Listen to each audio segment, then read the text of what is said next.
Hordoftoota teenya kabajamoo fi jaalatamoo walitti deebinee jirra. Mee dhiyoo kana TRX tokko isinitti agarsiisee ture.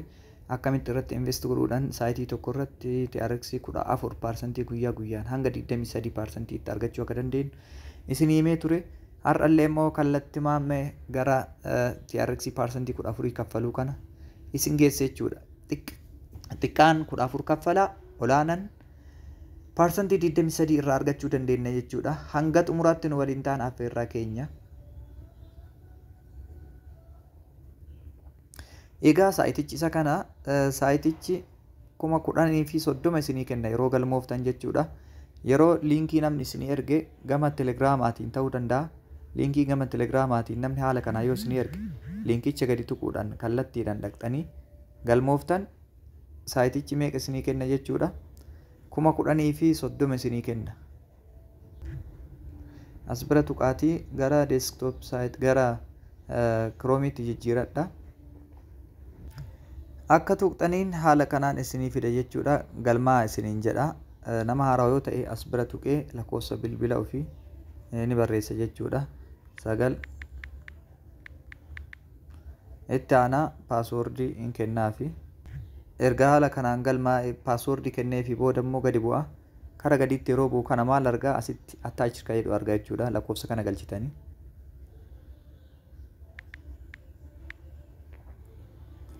Lakkoofsa kana erga galchine booda sign up kan jedhu kallattiin tuqna jechuudha. San booda saayitichi sign up akka tuqneen immediately nu galmeessa.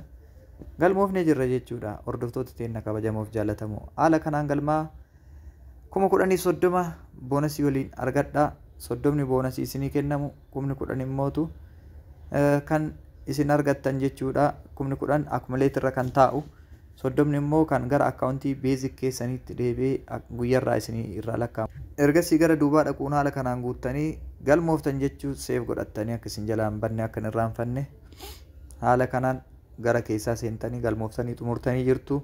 Kallattiin dippooziit godhuu qofatu isin hafaa. Eegas immoo boonasii yeroo dippooziit goonu namni isin duuba galmaa'e yeroo dippooziit godhu akkamitti boonasii akka argatu kan isin agarsiisu ta'a. Iddoo iddootti tiippiiwwan isin himu jira. Hanga xumuraatti na hordofaan affeerraa kooti. Amma mee kallattiin kana keessaa bahee akkaawuntii inni ittiin galmaa'e san bira dhaqa. Dhaqee jira, jijjiiradhee jira, loogiin jedheenii jira, saayiniin jedheenii jira jechuudha. Kanaafuu saayiniin akkuma jedheeniin inni kun naaf jijjiira jechuudha. Naaf jijjiiree jira. Isa kana riichaarji godhuuf deemaa jira. Riichaarji godhuuf deemaa jira. Guutuuf deemaa jira. 10,030 ture jechuudha. Inni illee haarayaa 10,030 kanarratti guute. Meeqa akka itti guutu waliin ilaallaa. Iddoo transfer to basic account jedhu kana tuqna. Erga isa tuqnee booda isii tana dhufnee kooppii goona jechuudha. Sababa konneekshinaatti hanga inni nu banu hin iddoo kanatti. Egaa isii tana kooppii goonee asii baana jechuudha. Garan baana kooppii success jedhee jira. Egaa kooppii success jedhee booda garan baana. Gara akkaawuntii irraa qabnu Binance ta'uu danda'a. Trust Wallet irratti fayyadaman waan ta'eef ammaaf Trust Wallet keenya bira ni dhaqna. Trust Wallet bira dhaqneet akkaawuntii TRX kan jedhu filanna. 107 irraa qaba. Amma isa kanamee deposit irratti kan godhu ta'a jechuudha. Waliin ilaallu isii send jettu tuquun. Akkaawuntii achi kooppii godhee fide san asitti paste jedhaani. Ergasii asitti ammaawuntii akka guutuu barbaade ni barreessa jechuudha. 102 jedhee ni jira. San booda continue kan jedhu tuqa. Erga continue kan jedhu tuqee booda transfer godhuu eegala jechuudha. Garamitti gara akkaawuntii amma itti guunne kanatti transfer godhuu eegala. Akkaawuntii inni itti transfer godhu san akkaawuntii garasii amma kooppii goonee saayiticha kooppii goonee dhufne sanitti transfer goona jechuudha. Egaa haala kanaan nu bana jechuudha. Erga bane booda maal jedha asitti fi sirraa muraa jira TRX tokko tuqaa tokko sirraa muraa. Kanaafuu TRX 102 erguuf deemaa jirta. Doolaara 6.52 erguuf deemaa jirta. Kanaafuu haa ilaallume confirm kan jedhu kana tuqna. Paaswoordii galchaadha galchee jira. Jecha darbii gara Trust Wallet keessanii yeroo seentanii galchuun dirqama ta'a jechuudha. Galchee jira. Already amma maal godhaa jira? Load godhaa jira jechuudha. Ayyee amma asirra geenye jirra kunoo gara duubaan adeebisee jira. TRX 102 ergee jira jedha ammasii sirraa baasee jira. Kanaafuu yeroo baasutti asitti maal godhaa TRX 700 kan ture 0 godhee gadi hir'isa jechuudha. Amma eessa dhaqnaa kallattiin gara saayitii dhaqne saayiticha bira geenyee saayiticha tuquudhaan recharge complete kan jedhu tuqna jechuudha. Recharge complete kan jedhu kana iddoo kana erga tuqne booda kallattumaan saayitichi illee maal nu godha kuni gara duubaatti nu deebisaa jechuudha. Gara eessaatti gara keessaatti nu fudhata. Akka achi guuttanii xumurtaniin akka Trust Wallet keessanirraa xumurtanii asirraa dhuftaniin maal gootan kallattumaan saayiticha bira dhuftanii saayiticha recharge complete kan jedhu tuquun dirqama isinirratti ta'uu qabaa jechuudha. Akka tuqxaniin gara keessaatti isin kunoo asitti dhufee jira jechuudha. 10,030 qabda turee jedhe akka galmoofteen kasii kenname. Amma 102 itti dabaltee jirta. Ergasii yoo akkam ta'a mee gara duubaa deebinee haa ilaallu. 10,132 geettee jirta naan jedhe. 10,132 irra geettee jirta. Kanaafuu kan recharge godhe meeqa 102 inni immoo 30 naa dabale 10,132 naan jedhee jira jechuudha. Isii withdraw jettu tana tuqneeme waan irraa qabnu haa baafannu. Amma boonasii inni nuu kenne kun 18 tuqaa mul'atteetiin baddee 18 tuqaa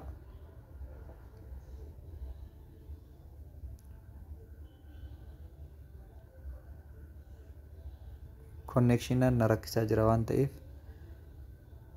withdraw kan jedhu tuqne withdraw kan jedhu irratti meeqa nuu kenne jechuudha. 18 tuqaa meeqa akka inni jedhu waliin ilaalla.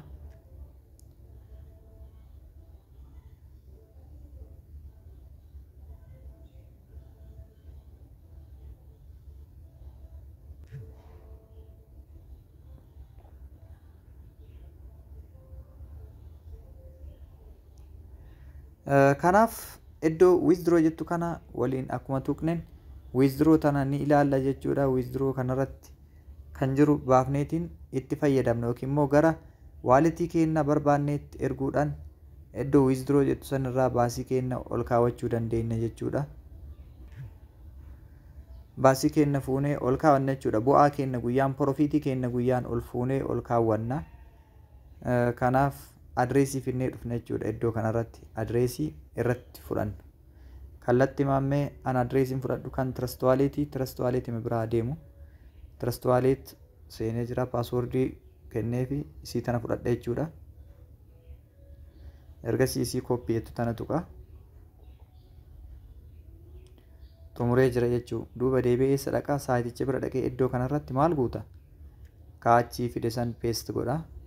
Asitti maal guutaa jecha darbii yookiin immoo paaswordicha guuta jechuudha. Ergasii 18 tuqaa boonasii asitti nuu kennamte san jechuudha. Isii guutuun dirqama ta'a.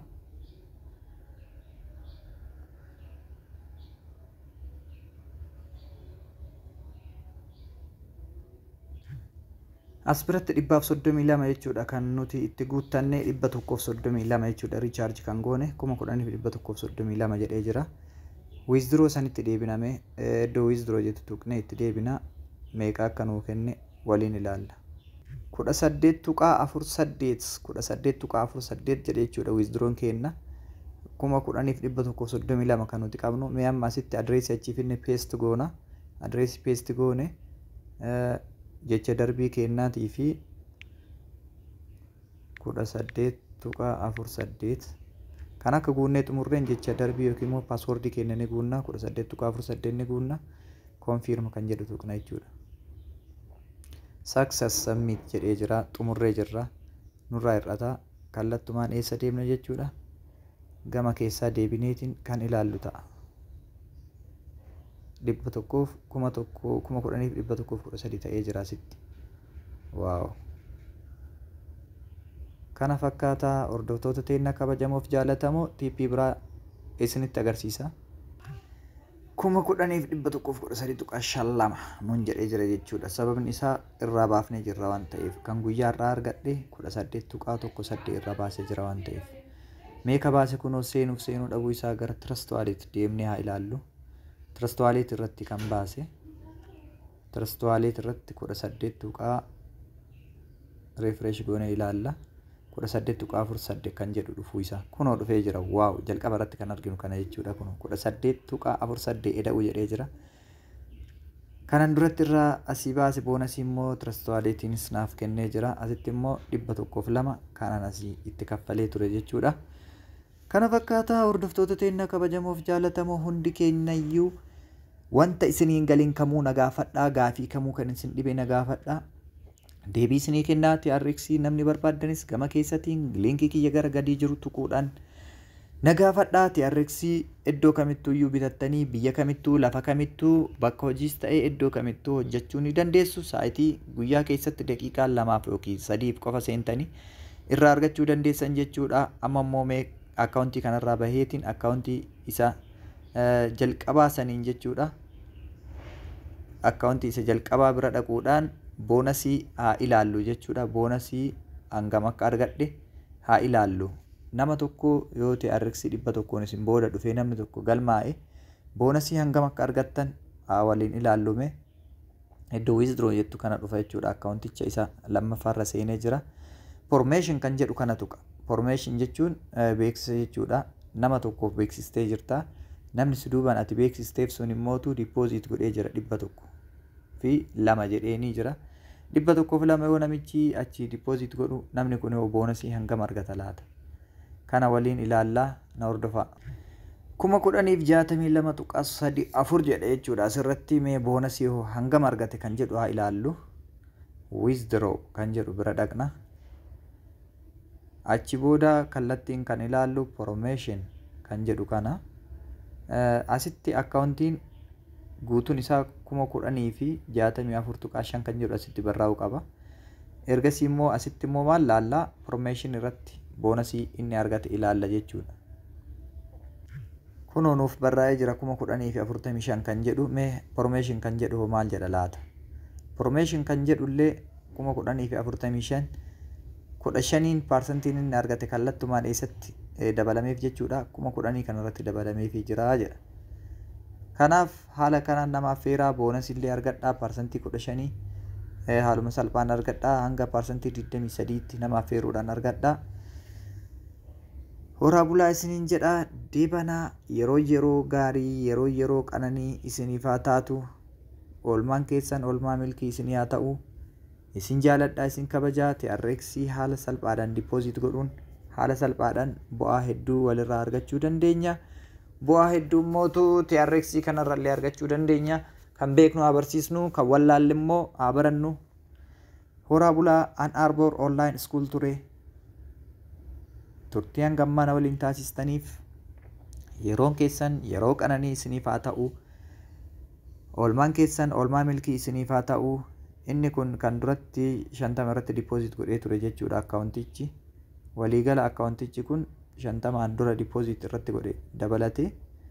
Amma waliigalatti akkaawuntiin kun meeqa ofirraa qaba kan jedhuuf 50 qaba jechuudha. Boonasii 15 immoo argate asirratti dabalameefii jira jechuudha. Kana fakkaataa horaa bulaa oolmaa milkii yeroo gaarii isiniif haa ta'u. Ann Arbor Online School ture. Hanga ammaatti turtiin waliin taasistaniif galatoomaa istuudiyoo irraa isiniin jecha yeroo milkiif qananii isiniif hawwa. Horaa bulaa deebanaa.